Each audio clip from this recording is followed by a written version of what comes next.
Guys, if you didn't already know, Manscaped now sells beard products. You heard that correctly. Now they're going a step further with their brand new Handyman, an electric face shaver for achieving a clean-shaven look with ease. Whether you're looking to sharpen up your neckline or give your face that smooth finish, the Handyman has got you covered. Right now, you can use the promo code Chael to get 20% off plus free shipping. The Handyman is the perfect combat tool that I can take with me to get that clean-shaven look on the go. Pair it with the Beard Hedger to secure the complete beard care package. This cordless trimmer is a high-tech piece of art in a travel-sized package with a long-lasting battery, universal charging, and a strong motor. Say goodbye to all your stubble trouble. Get 20% off and free shipping with the promo code Chael at manscaped.com or just click on the link below. All right, guys, so Dana does an announcement last night. Australia event. Sean Strickland will, in fact, be the opponent for Adesanya. And by the way, I kind of felt like it was a treat. This pops up on my phone. I didn't go look for it. It pops up on my phone as Dana's sitting there. Similar to what I'm doing now. There's nobody around. No question is asked of him or a back and forth, and you got to put up with 20 minutes. It's nothing like this to get the information. He's here. Camera comes on. Boom. Here's the information you need to know. I realize that he's been doing these for a month or so, but a month or so still constitutes a couple of times. I want to encourage it. I like it. A lot of times there's information going on in the industry, but we have to wait until the next press conference. Even though those come up fairly often, we still have to wait until the next press conference. So this has just been a great way to get information out. Okay, thank you. But there's a couple of things happening here, right? Number one, Israel Adesanya, once again, has gone out and found himself the hardest opponent that he can find. I must tell you, it kind of drives me nuts that he doesn't get credit for that. He doesn't always fight the number one ranked guy. That's true, but that's a story that's out there all the time. He doesn't always fight the number one contender. That's true. And that story's out there all the time. He always fights the hardest guy. Isn't that what number one should be, by the way? Isn't that what number one contender should be, by the way? I mean, I'll go back just to use a big example, but when he went after Yoel Romero, and Yoel was coming off a loss, Yoel wasn't the number one contender, and he wasn't the number one ranked guy. However, he's a Cuban Olympic wrestler against a New Zealand kickboxer. It was the hardest match you could find. History says, by the way, we should have had a new champion that night. This was a risk and a call out to epic proportions, and people said they didn't enjoy the fight.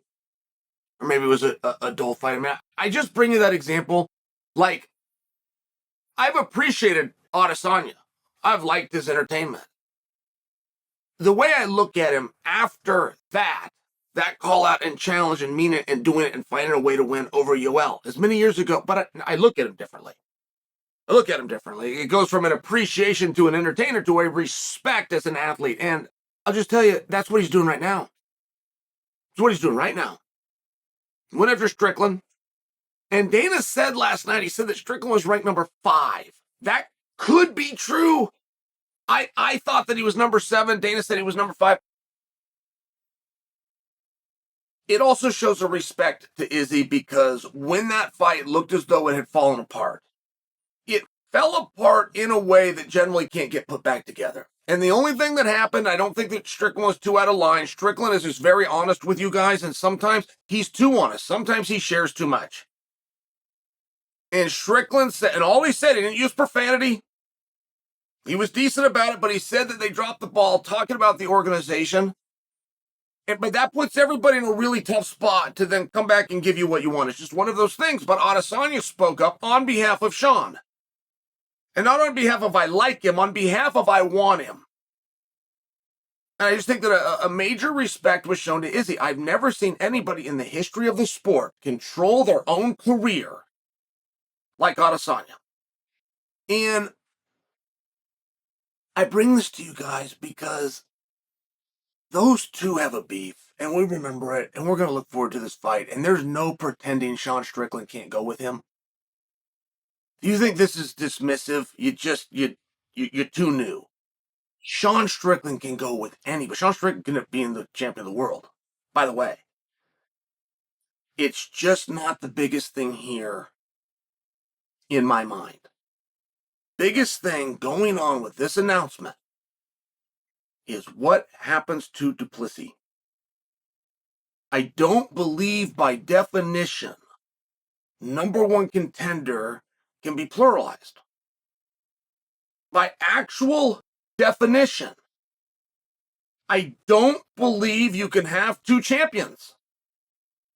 I remember in 1998, there was a computer program that was identifying the NCAA champions for football. And I was in Nebraska, and Nebraska was crowned national champions. It's the only reason I remember it. But guess what? So was somebody else. There was some kind of a glitch within the software, but the rule said that the software and the computer will tell us the winner. So it spits out two names. I can't remember who the other one was. Let me call it Alabama just so I can tell my story. So you got Nebraska and Alabama. And I remember seeing that going, well, this isn't going to work. You cannot have two champions. You can't have two number ones. You can't have two the best. It's not going to work. What an embarrassment. Nope, wasn't like that at all. I can tell you firsthand. I was in Lincoln, Nebraska, and boy, they threw a parade and they went out and they did everything for this man. They thought they were the champions. You had two champions. Nobody cared. Like the suggestion that we're going to play you. Before you have your ring and before you have your parades, we are going to play. It never came out of anyone's mouth. Not the way it worked at all. And I only share that. Let's fast forward. Can you have two number one contenders? It's very important that you understand. By definition, to my understanding, no. But we were told that Plessi is the number one contender. But if he didn't get the fight for whatever reason, and Sean Strickland did, Sean Strickland is now the number one contender. So what does it mean for Plessi? I know that common opinion is that Plessi gets the fight when he returns. His next fight will be for the championship. I know that was common opinion, but I don't think that that's what the definition means. Now, Adesanya, and stay with me here, guys. Like I'm not demoting Plessi. I'm sharing for you. It's time to be strategic, and Plessi's next move needs to be the right one. When you understand in front of everything. And by no means, by the way, am I trying to take an opportunity from Plessi? I would like to make that clear. I just want to share for you. We have seen the importance of having the blessing of Izzy in front of everything. Yoel lost a fight. It's done. It's done. Izzy said, no, it's not. I'm just sharing. Nobody has controlled his career more. The UFC said a couple of weeks ago, the Strickland Izzy thing is off. Izzy said, hold on. And now all of a sudden we get the announcement. Jared Cannonier offered no insults to Izzy, no trash talk, if you will. Didn't throw any dirt on him. In fact, it was the opposite. Izzy is a guest of the UFC, gets seated at an event. Cannonier's a guest. He gets seated next to Izzy. Izzy sees him coming and is like, oh, great, my night's going to suck. This guy's going to pick it like everybody else. It was just the opposite. Cannonier was a complete gentleman to him. And Adesanya left and told the media, if I ever have a chance to do something for that guy, I'm going to do it. Even if that means my best to beat him up. But if it's right, I'm sharing with you. You can't fight Izzy unless Izzy says it. And I know that Izzy was red hot on Plessi. I don't take that away. Plessi has got to maneuver now. He's got to maneuver. And is Plessi going to keep his eye fully locked on Izzy? Is that the right approach? Well, there's no answer to that. It's only hindsight. You got to make your guess. Is that the right approach? Or should Plessi make it clear that I'm here for the championship? I don't really give a damn about him. I don't give a damn about Strickland, but whoever's left standing, I accept the results of the duel. Is that the right approach? Should Plessi make sure he's front and center, live in Australia for this event? It's a very interesting situation. And as much as many people believe that Plessi is the number one contender, I don't believe by definition you can have two at the same time. It's very clear that Sean Strickland is next. But you're going to have Paulo Costa versus Chimaev right around the corner. Paulo Costa and Chimaev start to get the attention of Adesanya, make Adesanya look in this direction. Right, it's one of these things. Plessi has to do everything right now. He's a smart guy. Good looking, handsome. Fight like a son of a gun. But his next move isn't going to involve fighting. His next move he won't even have a glove on. His next move he won't need a training camp for. His next move he's not going to slip or dip or duck anything.